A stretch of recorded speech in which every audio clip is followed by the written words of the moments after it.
Hello Cap, welcome to your reading for December. This is for Capricorn, Sun, Moon, Rising and Venus. Please make sure you check all your placements to get a clear picture of what's going on for you at this time. As always, this is a general reading. It may or may not resonate for all of you. Please take the bits that do resonate and leave the rest behind for somebody else. I'm primarily a love reader. That's what I'm going to focus on. If anything else pops up, I will address it, of course. Oh, very loud aircraft flying overhead. Some of you may be wanting to travel. I'd be careful because Mercury is ready to go retrograde in your sign very soon. Anyway, now I'm going to be freestyling your tarot spread, starting off with some oracle cards. Towards the end of the reading, I will roll some dice to get initials and sun signs and angel numbers for you. So make sure you stick around for that. Alrighty, we have telling stories. What words so tender can be spoken so bravely unless they are true from the truest of words? What is your story, Capricorn? I feel like sometimes traditions, right, and stories can be passed down from our ancestors, and we can sometimes apply those stories into templates of our own life. That is what generational trauma is. Sometimes people, especially in our generation, can awaken to our own individual spiritualities and break those generational curses, break those cycles. There could be something that could have been done within your family, right, for years, for generations. And it's almost like you don't agree with those stories anymore. You don't agree with that template anymore, and you want to follow your own path. You may be finding it difficult now to change the trajectory of your generation, right? So we will see. And then we have feasting. Let us feast upon the nourishing and be thankful for thy feast, nor here or there, yet everywhere it be. This is a card of, it's almost like the Six of Pentacles. This is about sharing everything that you have been blessed with. This could be about charity, about generosity of spirit as well as the material. Interesting combination. Just make sure whatever story you are telling yourself is true to you. It doesn't matter if it's true to anybody else. If you feel good about it, if you feel good about your North Star, about the direction that you are following in your life, that is all that matters. And there's also, again, something about balance, something about giving as much as you have received. The Four of Swords. Healing. Some of you may be healing. It could even be from an injury or from something of the physical body, or you could be healing mentally and emotionally, or both, right? The Four of Swords is a card of not doing much. It's a card of contemplation, meditation, and rest. It can also be a card of silence and a whole lot of quiet. We have the Page of Pentacles. You're learning as well. Within this period of rest, you are learning. You are teaching yourself, again, maybe how to break that generational curse. The Seven of Wands. Whenever I get the Seven of Wands, I always think of this dream, this recurring dream that I have. Now, I'm going to share a quick personal story so that you understand what I mean here. I had a very late career change. I changed my career when I turned 33, I think, or 32, after doing the same thing for almost 14 years.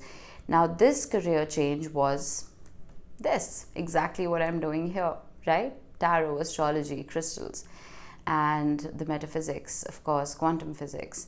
And it was very difficult for me to explain to family and friends why I felt so strongly about this shift, about this career shift.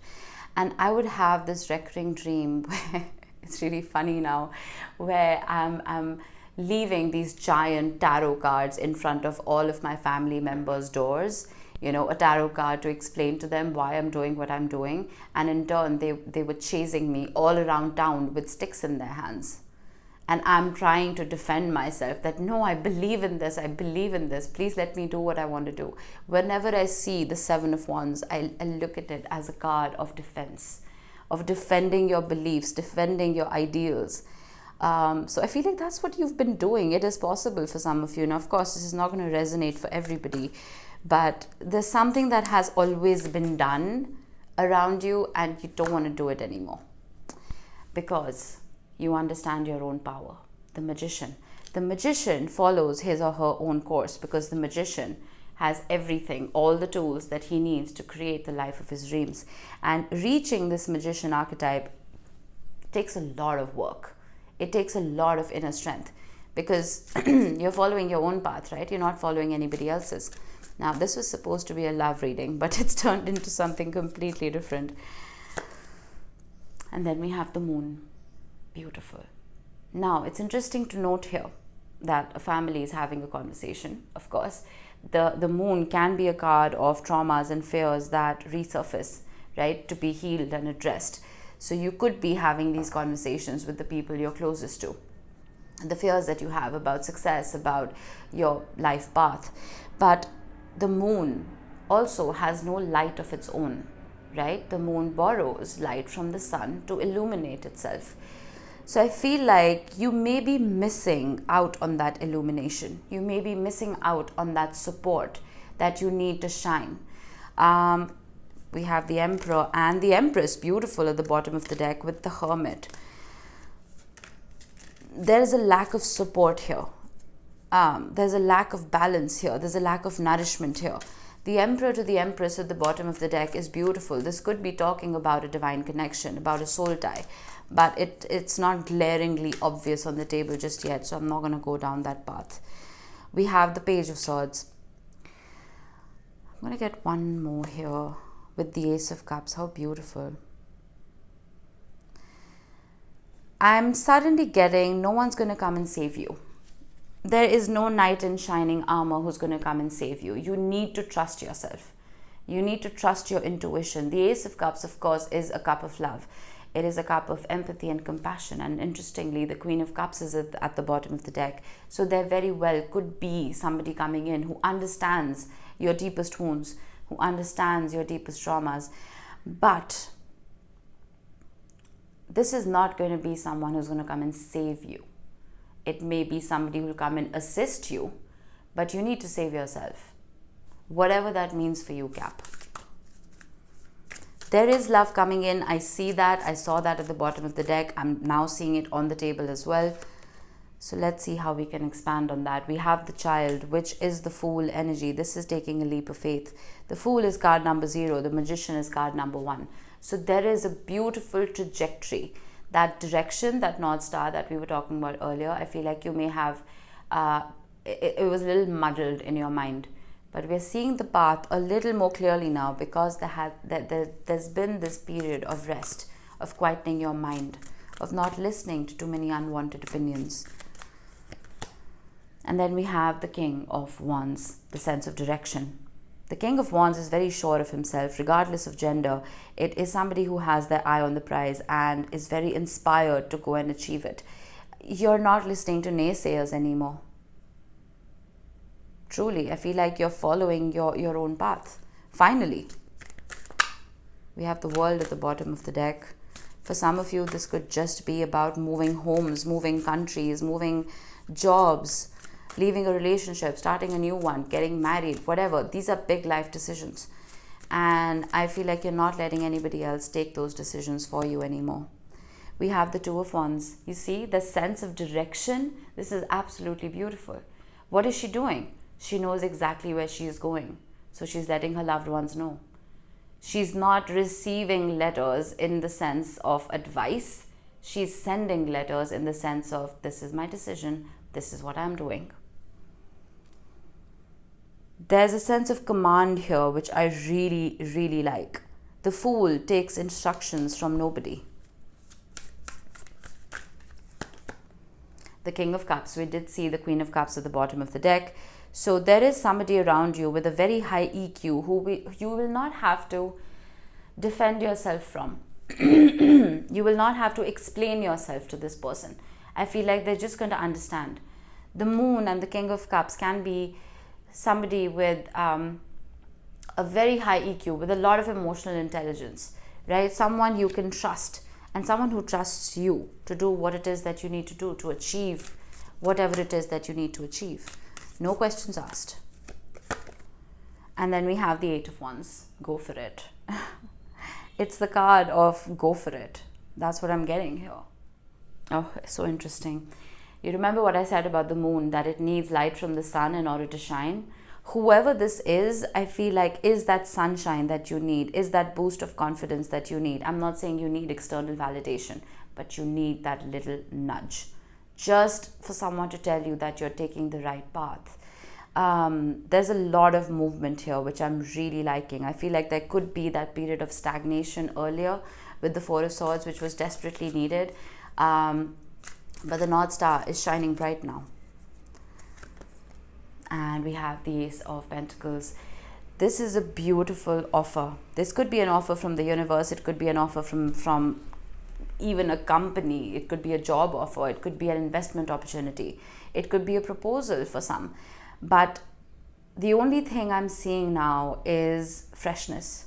I'm seeing a fresh start because you've tilled the soil, right? I feel like earlier you were planting seeds in soil that was very compact because that's how things were done. But you messed up that soil. You disturbed that soil to loosen it up. And now that the seeds that you're planting have enough breathing room to grow into beautiful big oak trees that can protect you for the rest of your life. A lot of soul searching has gone into this. I'm getting a beautiful sense of independence that is being rewarded now. Cap. The sun again. It's back. Something is lighting up your life after a period of darkness. It is lighting up your life, and the balance that we were talking about earlier. I feel like you were doing everything alone, but there is a match here, a match that is coming in to help aid and guide. This is a lot of joy. This is a lot of light, a lot of goodness, like a bounce in your step. Finally, we have the Seven of Pentacles with the King of Wands. Now I feel like you're very sure about who and what you're investing in. Right? I feel like earlier you may have been a little scattered with your energy, with your love, with your money even. But now you're very clear about who deserves, not charity, but who deserves your generosity and who doesn't. Where to hold back and where to give. You see? The Four of Pentacles. This is very interesting. I feel like you've really grown up. You've really grown up. Marlude, this is, and the Devil, wow, with the Eight of Pentacles. You've worked with the shadow and the light, and all of this has been subconscious, right? The High Priestess and the Devil, this is deep, deep, deep shadow work. And it's made you incredibly wise, Cap. You can trust yourself. You can trust your intuition. You can trust yourself to make the right decisions. You do not have to carry those sticks to defend yourself like I do in my dreams. Right? You don't have to explain yourself to anybody because you're so sure of what you're doing. Or at least you will be. Right? Don't pressurize yourself and say that, oh, I'm starting the new year. I need to have that North Star in place. No. New Year's resolutions and all of that are complete bullshit. They're tossed out within a week's time. Give yourself time. Give yourself breathing room to formulate this path.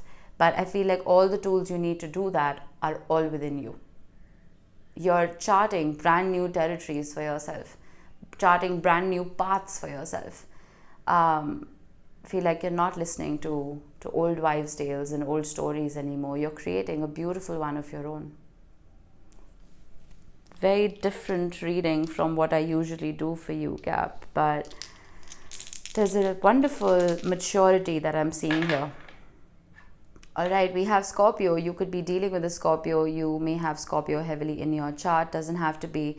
But this is about shadow work. We have just been through Scorpio season where all of our souls collectively took a deep dive into the underworld to cleanse and heal, right? And Venus is entering Scorpio on the 4th of December till the 29th, which is interesting. Love is going to get a little deep, a little dark, and a little mysterious. And if anyone can handle it, Capricorn, it is you. Delve deep into that emotional, almost intelligence. That is what the King of Cups is famous for, right? This is Scorpionic energy. This is balancing out the light and the dark within your heart. I feel like someone is coming in to help you do just that. And we have Pluto. You can't make this up. Scorpio is ruled by Pluto. Pluto is ruled by Hades, the god of the underworld. A lot of cleansing is happening here. We did see the devil with the high priestess, you remember, right? Don't give in to despair. Don't give in to darkness. We all have it within us. But again, there's always a leaning towards one or the other. Lean towards the light. The sun is asking you to do that. Don't sit in your discomfort. Pull yourself out of it. And again, there's someone coming in who's going to help you do just that. Then we have the number 9. If you've been seeing 999 a lot, this is about release. It's about letting go of what's no longer serving you. And again, it doesn't have to be a relationship or a career. It's just a state of mind. It's the generational trauma, the generational curse for some of you, right? Changing the template, shaking it up just a little bit. Alrighty, let's get you some initials to close this off. We have the letters U.